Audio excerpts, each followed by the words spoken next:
सांकों पर अध्ययन हम लोग का चल रहा है, जिसमें हम लोगों ने सबसे पहले सांकों क्या होता है इसके बारे में बताया, सांकों निर्मित कैसे होता है ये बताया। सांकों निर्मित होने के लिए कहा गया कि एक स्थिर रेखा होती है, एक स्थिर बिंदु होता है। स्थिर रेखा को हमने नियता कहा था, स्थिर बिंदु को नाभि कहा था। ऐसी स्थिति में एक गमन करने वाला बिंदु होता है जिसे हम चर बिंदु या कोई बिंदु कहते हैं। उसकी जब नाभि और नेता से दूरी का अनुपात अचर हो जाए तो इस अचर अनुपात को बेटा क्या कहा था?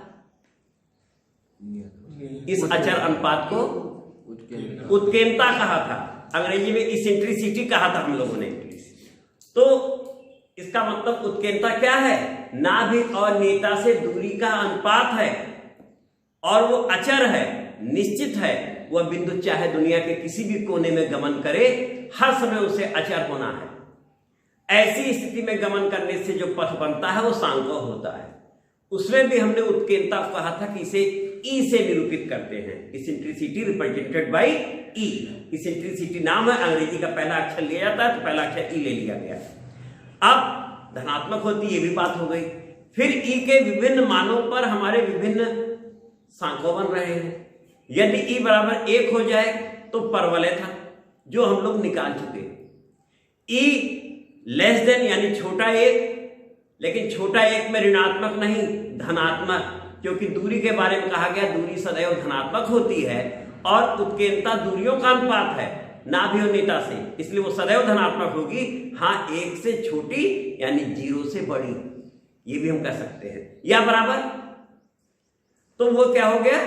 दीर्घवृत्त। लेकिन जैसे ही 0 हुई उत्केन्द्रता तो एक प्रश्न बनता है कि यदि दीर्घवृत्त की उत्केन्द्रता 0 हो जाए तो वह वृत्त होता है। ऐसी स्थिति में उसका दीर्घ अक्ष और लघु अक्ष दोनों समान हो जाते हैं और वह वृत्त बन जाता है, ये भी बताया गया। तो इससे निष्कर्ष निकला कि वृत्त की उत्केन्द्रता 0 होती है। फिर बराबर वाला हो गया, लेस वाला हो गया, दोनों हम लोग कर चुके। अब आज हम लोग लेने जा रहे हैं कि यदि उत्केन्द्रता 1 से बड़ी हो जाए तो वह दीर्घवृत्त होता है। अरे वो क्या होता है बेटा? अतिपरवलय होता है। तो आज हम लोग अतिपरवलय शुरू कर रहे हैं, जिसमें बाकी सब कुछ बोला गया है, उतना लंबा नहीं बोलना है, मेन पॉइंट पे हम लोग पहुंचते हुए चलेंगे। तो पहले हेडिंग डाल लो बेटा, अतिपरवलय। अतिपरवलय अंग्रेजी इसकी है हाइपरबोला।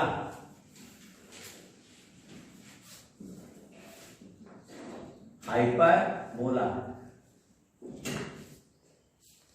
अतिपरवलय हाइपरबोला। यदि सबसे पहले PS बटे PM, P क्या है? कोई चर बिंदु है, S नाभि है, PM बिंदु की नियता से दूरी है, बराबर E उत्केन्द्रता। ये अभी परिभाषा बोली गई। तो अब देखो बेटा, ये है हमारी नियता जो कि स्थिर रेखा थी, ये नियता है और ये यहां हमने बना दिया नाम रख करके S रख दिया, उसका S रख करके उसे हमने नाभि कह दिया। ये हमारी नाभि है, ये भी हो गया बेटा।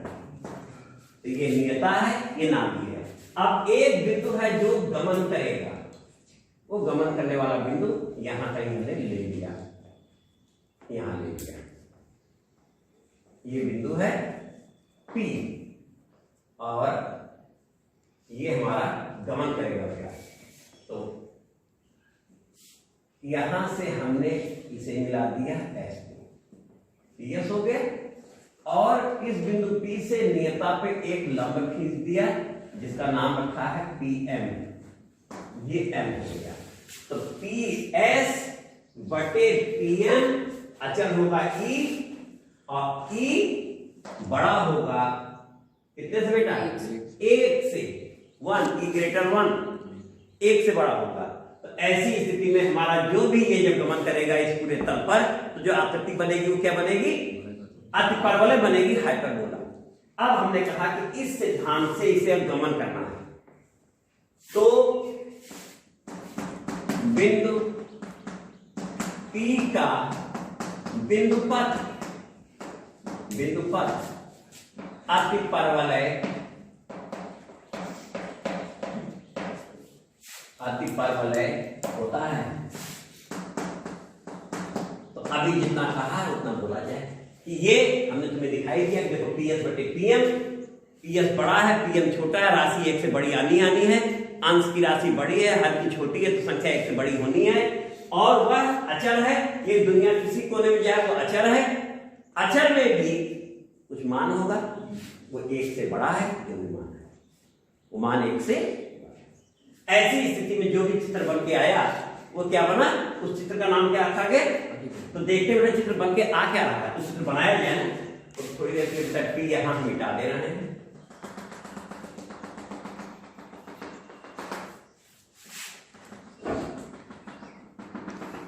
ये देखो तुमने देखा। अब इस पर किसी बिंदु पर तुम जाओ और वहां से तुम नाभि और नेता को मिलाने की कोशिश करो, बार बार अनुपात उतना ही आएगा। तुम देखो यहां से यहां मिलाओ, देखो ये दूरी ज्यादा है, ये दूरी कम है। अब ये पथ जो मिला हमें, ये वो पथ है जिस पर हमारा जो अनुपात है, जैसा वो आया हुआ है पीएस बटे पीएम स्पेशली एक स्थान पर, वैसा ही ये अनंत स्थानों पर भी आ रहा है। उन अनंत बिंदुओं को मिलाने से हमारा पथ तैयार हो गया। इसी पथ का नाम आज के बाद से क्या रख दिया गया, अतिपरवलय रख दिया गया।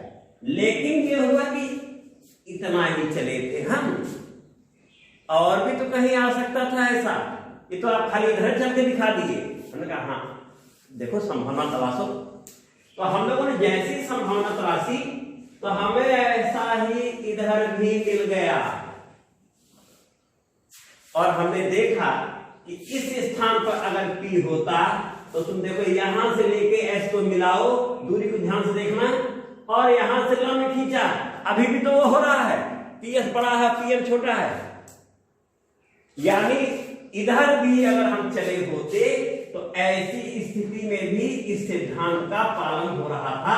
तो निष्कर्ष निकला ऐसे दो हिस्से बन रहे हैं, जो इस पे भी और ये बन गए। तो चित्र हमारा बनके तैयार हो गया सामने।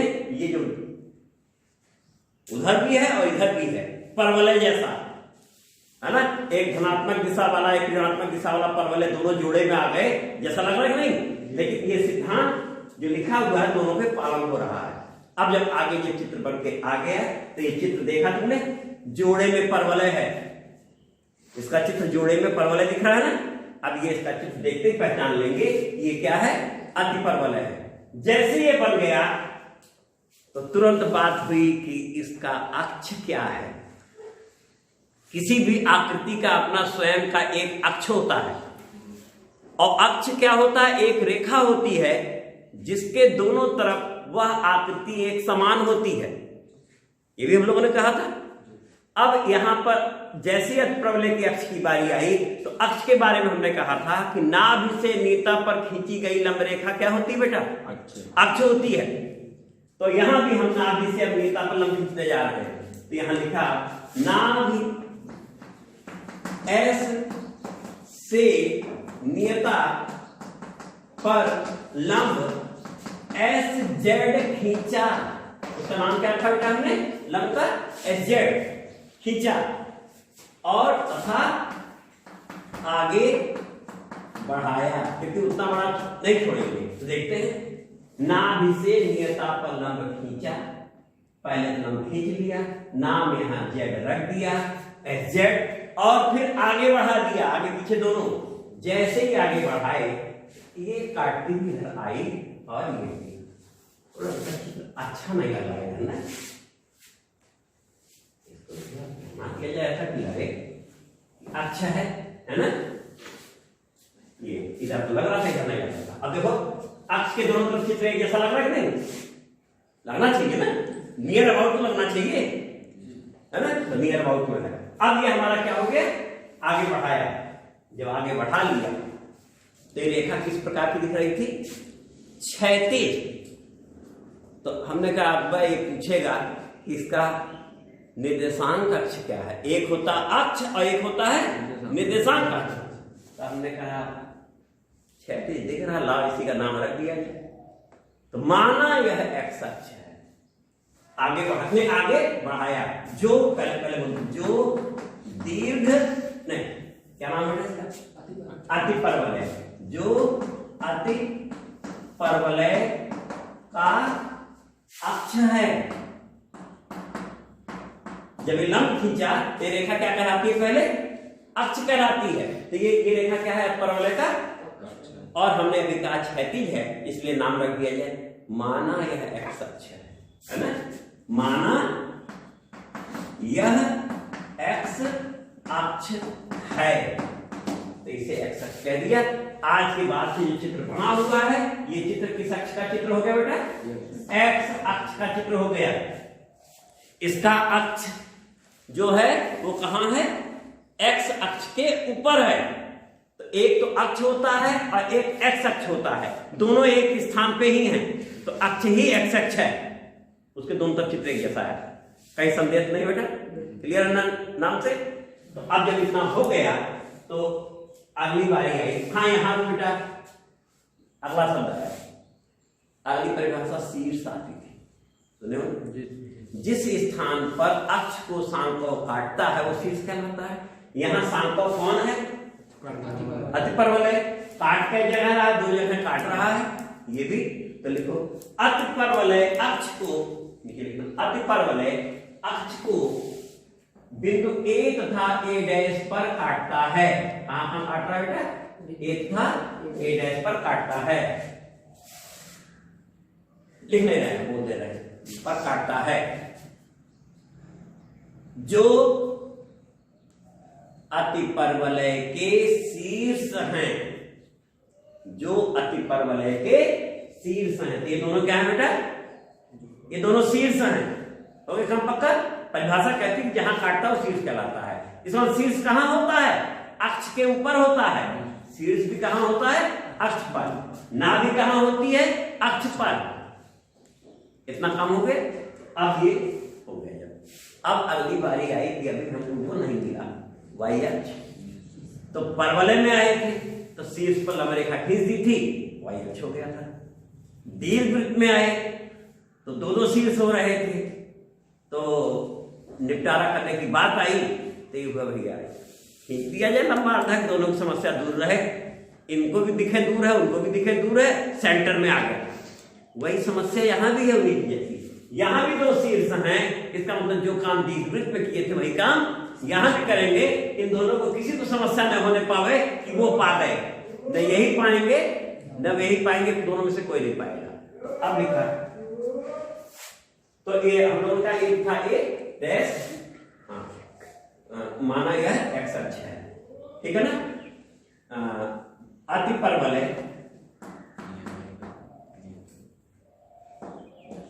अक्ष को ए कामा ए डैश पर काटता है, जो शीर्ष है, तो लिख दिया जाएगा ना, शीर्ष है, ये बोले बेटा।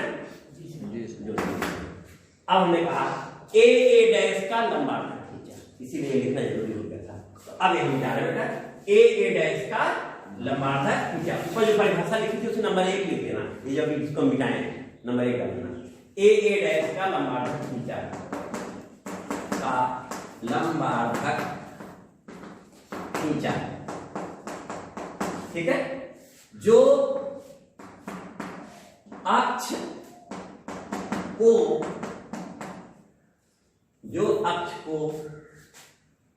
बिंदु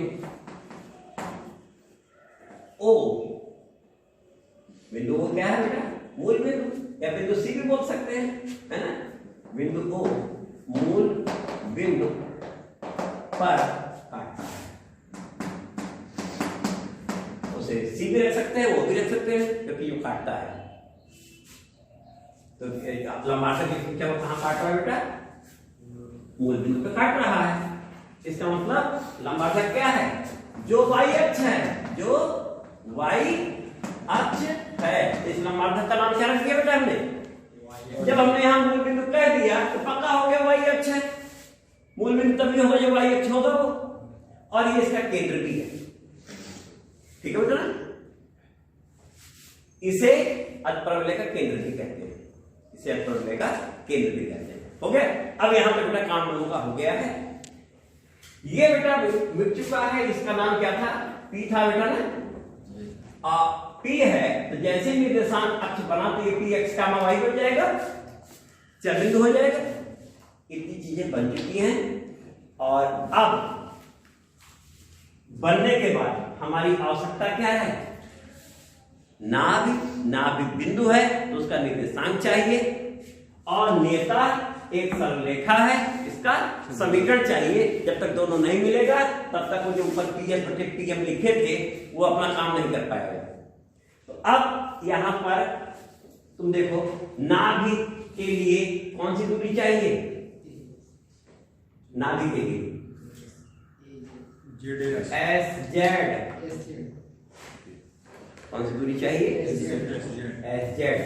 नहीं, एस जेड नहीं, इसको ना हो, इसको बेटा वो भी जगह सी नाम रख लो, सी ही रख लो, ओ या सी कर देते हैं, ओ या सी नाम रख देते हैं। तो सी जब बोलेंगे तो दीर्घ जैसा महसूस होने लगेगा सब। तो इसका नाम सी एस चाहिए बेटा। मूल बिंदु कौन है? सी है। मूल बिंदु से इस बिंदु दूरी सी एस है, वहां भी सी एस चाहिए था, यहां भी सी एस चाहिए, और नेता के लिए सी जेड चाहिए। हो गया किलोमीटर, सेम दीर्घ जैसा हो गया। तो अब यहां से हम लोग आए जो वाई अक्ष है। इसके बाद माना ए डैश बराबर 2a, ए डैश कितना कर दिया बेटा हमने? 2a। ए डैश का नाम क्या रख दिया? लंबाई कितनी बोल दी? 2a। जो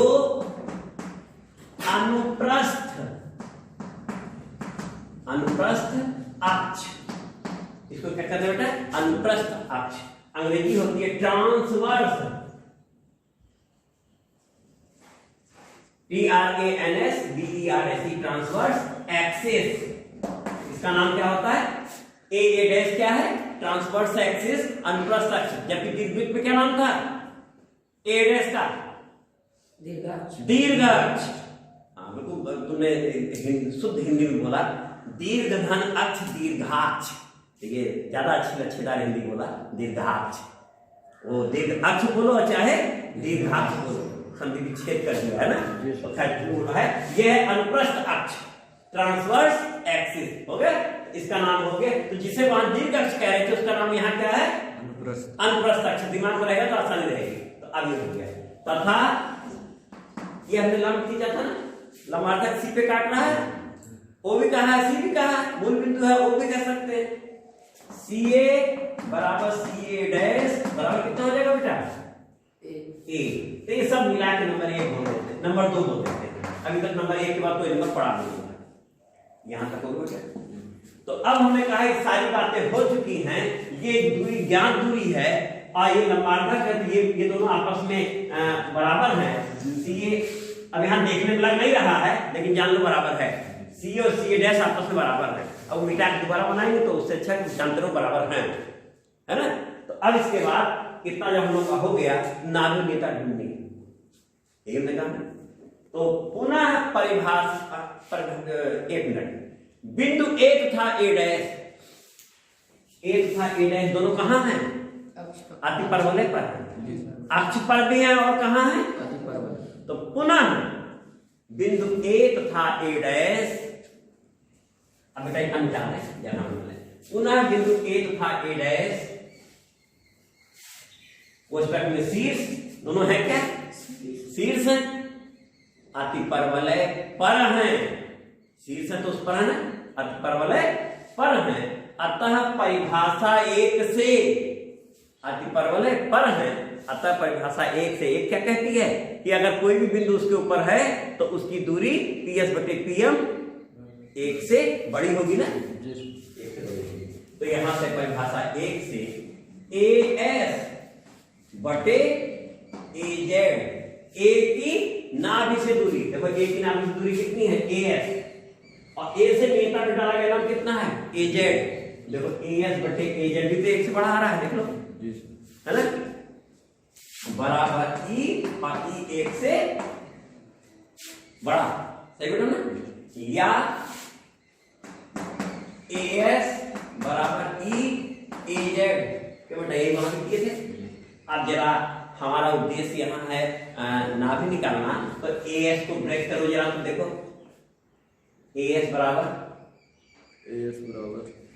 CS माइनस CA हो रहा है। देखो AS क्या हो गया, CS माइनस CA हमें मालूम है, नंबर 2 में A लिखे हुए हैं, बाद में रखा जाएगा, और CS हमें ज्ञात करना है आगे में, और बराबर AZ को देखो बेटा ब्रेक करो तो AZ हो जाएगा CZ प्लस, देखो ध्यान से देखो जी सर जी, AZ यहां है बेटा, AZ कितना हो रहा है,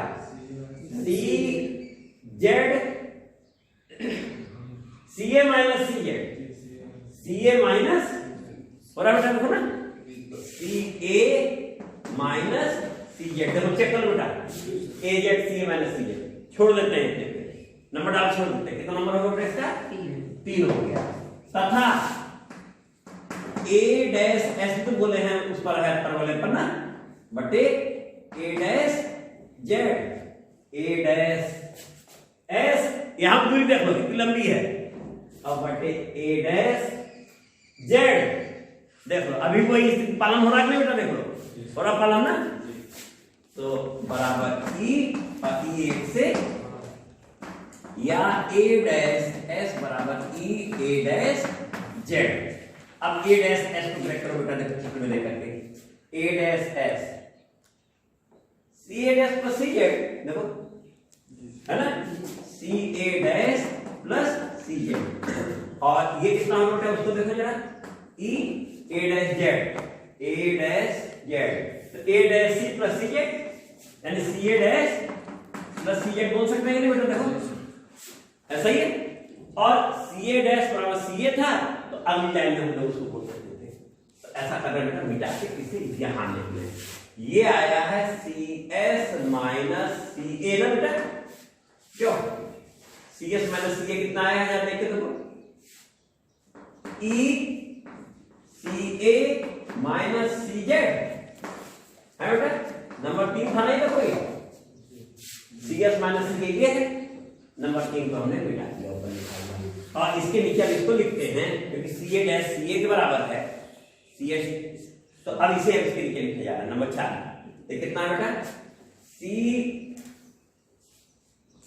ये क्या लिखा है, ये था क्या,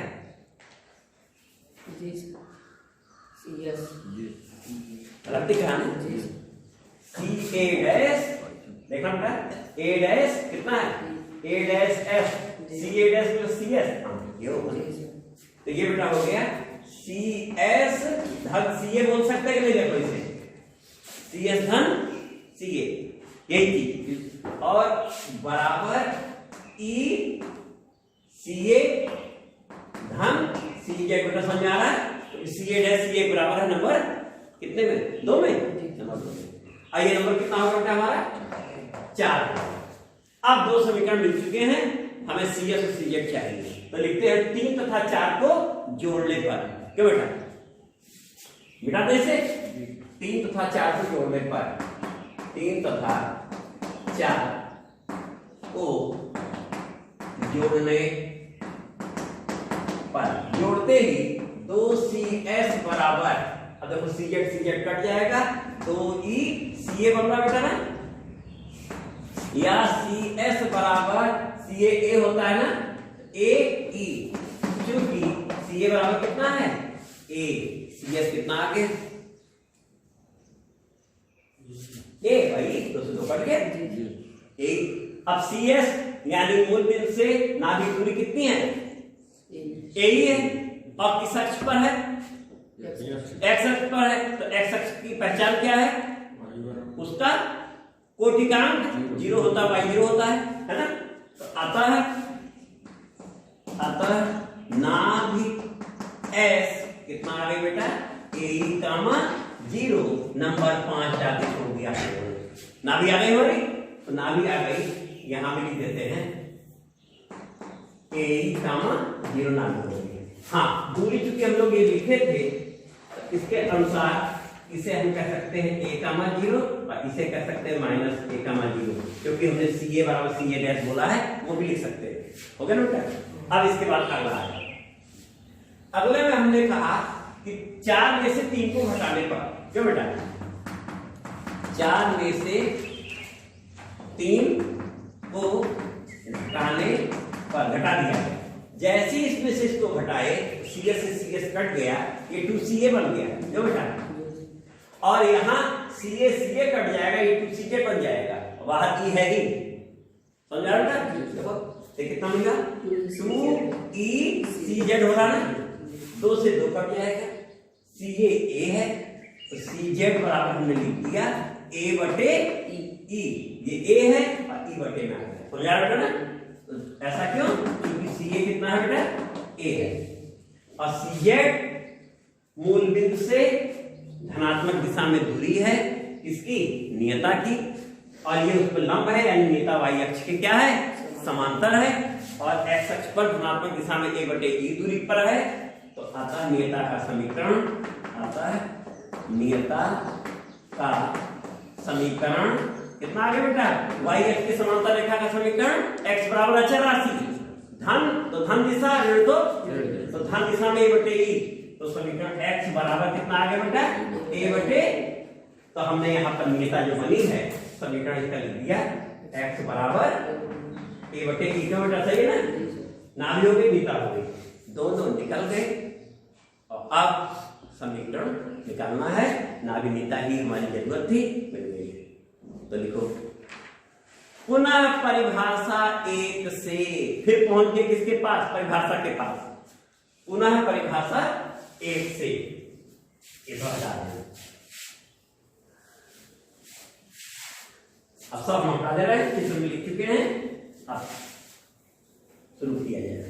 परिभाषा 1 से क्या थी परिभाषा, PS बटे PM बराबर E बड़ा 1, यही परिभाषा 1 थी, परिभाषा 1 तो थी, तो या PS बराबर EPM, क्यों बेटा, ठीक है, या PX कामा Y से नाभिक SAE कामा 0 की दूरी, यही ना, PS मतलब नाभिक से दूरी ना, बराबर EX कामा Y बराबर, बाहर E भी है और कोष्टक E गुणे कोष्टक में PX कामा Y से नियता, बोलो नियता कितनी आई है बेटा, नाभिक का नंबर कितना पड़ा था,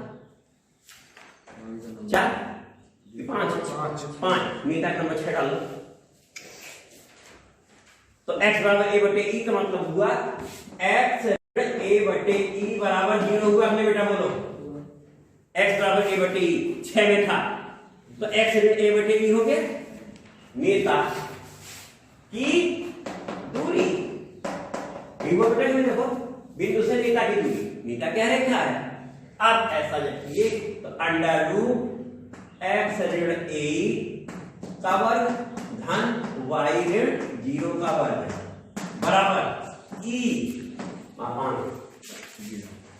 ax1 धन by1 धन c बटे अंडर रूट a स्क्वायर धन b स्क्वायर फार्मूला होता है, जिसे a बोल रहे हैं गुणांक 1 है, x का x ही रह गया, b बोल रहे हैं है ही नहीं भाई, c जिसको बोल रहे हैं माइनस a बटे e है, c माइनस a बटे e आ गया, अंडर रूट a स्क्वायर से बोल रहे हैं वो 1 है, ध्यान देखना, अंडर रूट 1 का वर्ग हो गया और धन 0 का वर्ग हो गया,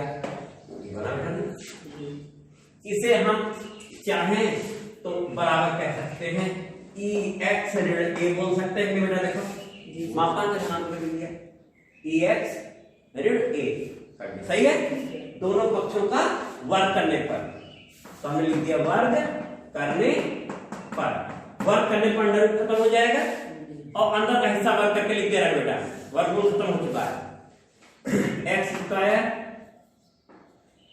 धन a square e square minus 2aex, 2x into a तो माइनस 2ex धन y स्क्वायर बराबर, देखो इसका वर्ग e स्क्वायर x स्क्वायर धन ए स्क्वायर माइनस 2ae, देखो 2ae(x) से 2ae(x) कट गया।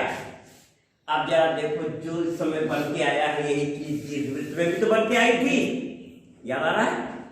वहां हम लोग 1 माइनस ई स्क्वायर किए थे, क्योंकि ई 1 से छोटा है तो 1 माइनस ई स्क्वायर जो भी मिलेगा धनात्मक ही मिलेगा।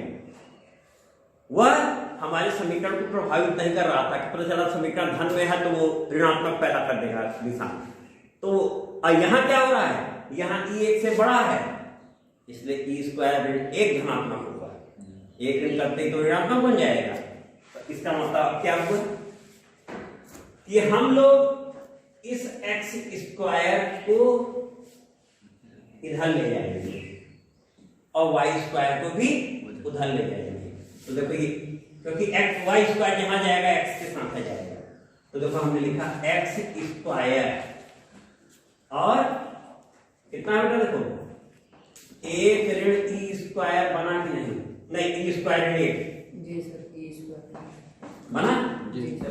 ई स्क्वायर कॉमन हुआ, एक्स स्क्वायर देखो माइनस में एक्स स्क्वायर और माइनस वाई स्क्वायर, ये उधर में ऐसे क्या बन के जाएगा माइनस, और ये इनके बगल में आया तो ये इधर क्या बन गया बेटा ए स्क्वायर कॉमन होकर के ई स्क्वायर में ए के भी बन रहा है नहीं बेटा देखो। तो 1 माइनस ई स्क्वायर बनाए थे यहाँ ई स्क्वायर माइनस 1 जिसके कारण से ऋण निशान आ गया और ये राशि धनात्मक है, इसमें राशि धनात्मक है। हो गए? अब जब इतना बन गया बेटा तो इसके आगे चले हम लोग दोनों पक्षों को भाग दिया, इधर जो लिखा हुआ है ए स्क्वायर ई स्क्वायर 1 से भाग दे दिया तो ये मिल गया एक्स स्क्वायर बटे ए स्क्वायर बन गया बेटा। कि देखो ई स्क्वायर कट जाएगा और वाई स्क्वायर बटे ए स्क्वायर ई स्क्वायर 1 बेटा देखो सही है बराबर 1 आया आया। और या इसे हमने कह दिया एक्स स्क्वायर बटे ए स्क्वायर ऋण वाई स्क्वायर बटे डी स्क्वायर, इसका नाम रख दिया बराबर 1, जहां डी स्क्वायर किसको कहा है ए स्क्वायर ई स्क्वायर ऋण 1 को हमने कहा है। और ये महत्वपूर्ण सूत्र बन गया यहां भी, जैसे वहां था बी स्क्वायर बराबर ए स्क्वायर 1 माइनस ई स्क्वायर था, वही चीज यहां क्या है ई स्क्वायर माइनस, याद रहेगा। अब जब ये हमारा बन गया तो हमने लिख दिया जो अतिपरवलय का समीकरण है, ठीक है लिखो जो अतिपरवलय, बेटा तुरंत नहीं लिखो तो मिट जाएगा इसलिए तुरंत का तुरंत लिखते रहा करो। जो अतिपरवलय का समीकरण है इसे अतिपरवलय का मानक समीकरण कहते हैं। ये जो भी समीकरण आया है मानक समीकरण है और इसको देखते ही हम पहचान लेंगे कि ये अतिपरवलय है। इतना हो गया। अब इसके नीचे जैसे ही मानक समीकरण हो गया पुनः एक बार सारी बातें फिर से दे देते हैं। जिसका जिसका अक्ष क्या बोले थे बेटा एक्स अक्ष एक्स अक्ष और अनुप्रस्थ अक्ष जिसका नाम क्या था ए एस बराबर कितना बोले थे 2a। अब अनुप्रस्थ अक्ष के बाद एक आएगा और संयुग्मी अक्ष अंग्रेजी होती है conjugate axis CONJUGATE conjugate axis. ला यहां भी अंग्रेजी लिखा था ट्रांसवर्स एक्सिस और जिसका नाम है AA डैश बराबर है 2a और इसका नाम है अभी रखे नहीं हम बोल देना BB डैश जो कि जो B नाम आया था वही है। अब यहां पर हम लोग उसे अपनी सुविधा अनुसार कहीं भी बना सकते हैं, कहीं भी बना सकते हैं। B डैश यहाँ ये नहीं है कि छोटा होगा कि बड़ा होगा, यहाँ b छोटा भी हो सकता है और बड़ा भी हो सकता है। यहाँ की पहचान x अक्ष y अक्ष की ये है कि जिसके बाहर धनात्मक है वही अक्ष है। ये a और b छोटा बड़ा हो सकता है, जबकि वहां क्या था, दीर्घ अक्ष में बड़ा था। यहाँ इसकी लंबाई अधिक, इसकी कम हो सकती है, इसकी कम, इसकी अधिक हो सकती है। पहचान क्या है, जो धनात्मक दिख रहा है x स्क्वायर बटे a स्क्वायर के बाहर धनात्मक चिन्ह है x अक्ष, इसके बाहर क्या चिन्ह है, और अगर ये पलट दिया जाए, लिख दिया जाए y स्क्वायर बटे और ऋण x स्क्वायर, इसका मतलब y अक्ष। यहाँ जो धनात्मक वो अक्ष, वहां जो बड़ा वो अक्ष था। यहाँ इसीलिए इस शब्द की कोई जरूरत नहीं कौन बड़ा कौन छोटा है। अनुप्रस्थ अक्ष संयुगी अक्ष से बड़ा भी हो सकता है, छोटा भी हो सकता है, दोनों स्थितियां हैं। तो इस तरीके से बेटा ये हो गया संयुगी अक्ष 2b। और फिर आया था शीर्ष अक्ष, बोल चुके ना, शीर्ष क्या था बेटा, a कामा 0 और a डैश माइनस a कामा 0। शीर्ष दो शीर्ष हैं। अब यही खोपड़ी चटकी की तो 2 शीर्ष आ गए, तो बाकी लोग क्या होगा, एक नाभि भी 2 होगी। तो दूसरी नाभि वो नाभि शंकों के अंदर होती है, बाहर तो होती नहीं है। तो नाभि बना दिया एस डैश, कहा बना तो दिया आपने। अब कहा बिल्कुल आप पी एस और पी एम, देखिए एक से छोटा ये भी सिद्धांत लागू रहेगा। अब पी नेता भी एक और होगी, इसी के बगल में एक नेता और बेटा बना दे रहे हैं। ये एक नेता और हो गई, ये माइनस एक कर दूंगा। तो नेताएं कितनी हो गई, एक नेता ये, एक नेता ये, 2 नेता हो गई। और नाभि भी हमारे पास कितनी हो गई बेटा, 2 नाभि हो गई। तो अगली नाभि एच डैश है, और नेता पर ये जहां काट रहा है इसका भी नाम अंदर रख देते हैं, जेड डैश को बोल रहे हैं। हो गया, ये ए डैश है, यहाँ जेड डैश इधर नहीं बोलते, ए डैश वगैरह हम लोग, ठीक है। तो अब यहां से जब हमारा बन गया, तो नाभियां, क्या नाभियां, 2। तो नाभियों में CS और CS डैश बराबर ही आएगा। CS ए ही है तो CS डैश भी ए ही आएगा, क्योंकि वो अक्ष है, दोनों तरफ है। तो इसलिए वो दूरी ए ही है, अब ऋण दिशा में होगी। नाभि S में तो ए ही कामा 0 आ रही है, तो H डैश में क्या आ जाएगा बेटा, माइनस ए ही कामा 0। हो गया, मूल बिंदु किधर है। और नेताएं कितनी होंगी, नेताएं भी हमारी 2 होंगी, x बराबर a बटे e, और दूसरी क्या होगी, x बराबर माइनस a बटे e हो जाएगी ना। देखो मूल बिंदु इधर दूरी है और मूल बिंदु इधर है। हो गया, तो नाभियां 2, नेताएं 2, एक धनात्मक दिशा में एक। अब इसके बाद इसे भी हटाया हमने, अगला क्या आया बेटा, नाभि नेता के बाद नाभिलंब 2 होंगे इसमें भी, लेकिन लंबाई दोनों की समान होगी। तो हमने यहां से एक हिस्सा ले लिया है, उतना ही काफी है ना। तो हमने कहा नाभिलंब, अगला पॉइंट, और नाम क्या रख दिया नाभिलंब का, एल एल डैश। तो अगला पॉइंट लिया नाभिलंब, नाभिलंब बराबर एल एल डैश, और बराबर उसकी लंबाई कितनी कह दिया, 2l मान लिया। अगर लंबाई 2l है तो l लंबाई अक्ष के ऊपर और l लंबाई नीचे होगी बेटा ना। और मूल बिंदु से यहां तक की दूरी क्या है, CS है, दूरी मूल बिंदु से नापी जाती है ना। तो ये इसका ये सिरा कितना हो गया बेटा, a कामा माइनस l, और ये सिरा कितना हो गया, a कामा l। देखो यहां से यहां तक a, और ये लंबाई l बोले हैं, दोनों तरफ बराबर, समझ आ रहा है। निर्देशांक का निर्धारण मालूम है। आगे हो गया, जिसके सिरे l कितना है बेटा, a कामा l, तथा l dash minus a comma l कहां है, दोनों सिरे किसके ऊपर है, अति परवलय, अति परवलय। नंबर कितना आया था, इसका नंबर डाल दिया जाए कुछ जी, नंबर 7। हाँ 7 ठीक बोला, 6 नंबर नेता थी, नंबर 7 परवलय 7 पर है। अब तो समीकरण आ गया बेटा ना, समीकरण का नंबर तो होना जरूरी है, जो कि मानक समीकरण भी हमारा है। तो 7 पर है, इसलिए संतुष्ट करेगा बेटा ना, क्यों। तो x कितना है, ए स्क्वायर ई स्क्वायर बटे a square minus y square l square बोलो तो एल स्क्वायर आएगा, माइनस एल स्क्वायर बोलो तो एल स्क्वायर आएगा, और माइनस पहले से बना हुआ है इसलिए अपना मौजूद रहेगा बटे कितना बेटा बी स्क्वायर। देखो सही है। तो बाकी चीज तो नोट हो चुकी है, मिटा लेते हैं इसको, चित्र में भी दिखा चुके हैं कि नहीं बेटा, इसलिए मिटाया जा सकता है। तो ये बन गया ई स्क्वायर ऋण एल स्क्वायर बटे बी स्क्वायर बराबर 1, उसे उधर ले गए या एल स्क्वायर बटे बी स्क्वायर बराबर उधर गया तो इधर आया, ई स्क्वायर ऋण बचा क्यों देखो जी सर। तो एल स्क्वायर बराबर बी स्क्वायर ई स्क्वायर ऋण है ना। अब देखो ऊपर लिखा हुआ है ई स्क्वायर ऋण कितना है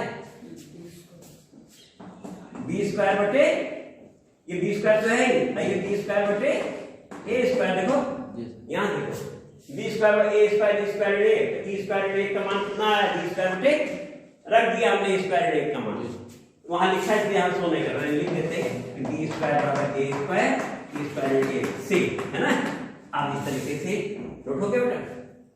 अब हम बेटा फिर आ गए एल स्क्वायर बराबर आ गया बी की घात 4 बटे क्यों बेटा ए ना या एल बराबर बी स्क्वायर बटे ए माइनस नहीं, क्यों माइनस नहीं, दूरी धनात्मक होती है और ये वर्ग है ये भी धनात्मक होगा। हाँ ठीक है नीचे की वजह से ऋणात्मक हो जाता, लेकिन ए और बी सब दूरियां ही तो हैं, संयुग्मी अक्ष और अनुप्रस्थ अक्ष ही तो बोला जा रहा है, तो यहां पर बोला जाता है। अतः नाभिलंब नाभिलंब बराबर 2l और बराबर कितना बेटा 2b स्क्वायर बटे a। देखो सब महान दीर्घवृत्त वाले भी आ रहे हैं, नाभि भी उतनी आई, नेता भी उतनी आई, नाभिलंब भी वही आया, लेकिन फर्क कहाँ आया, इसमें आया केवल वहां 1 माइनस ई स्क्वायर था, यहाँ ई स्क्वायर माइनस 1 है, बाकी और कोई फर्क नहीं दिख रहा है, सारे माइनस हैं। ये भी बेटा हो गया जिसका नाभिलंब का समीकरण लिख दिया जाए, नाभिलंब या नाभिलंब जीवा या नाभि अक्ष एक नाम होता है, वहां लिखा गया है का समीकरण। नाभिलंब किसके समांतर है बेटा वाई एक्स के समांतर है, लंब है तो वाई एक्स के समांतर है, तो और एक्स अक्ष से सी एस दूरी पे है ना, एक्स बराबर ए एक्स बराबर माइनस ए। अगला पॉइंट लास्ट जिससे शुरुआत की थी उसी से आगे भी कर दिया जाए, शुरुआत जहां से हुई थी उत्केंद्रता ई बड़ी ए जो सूत्र, इस सूत्र को सम्मान दे दिया जाए ना एक बार, सूत्र बी स्क्वायर बराबर ए स्क्वायर ई स्क्वायर ऋण से प्राप्त होगी।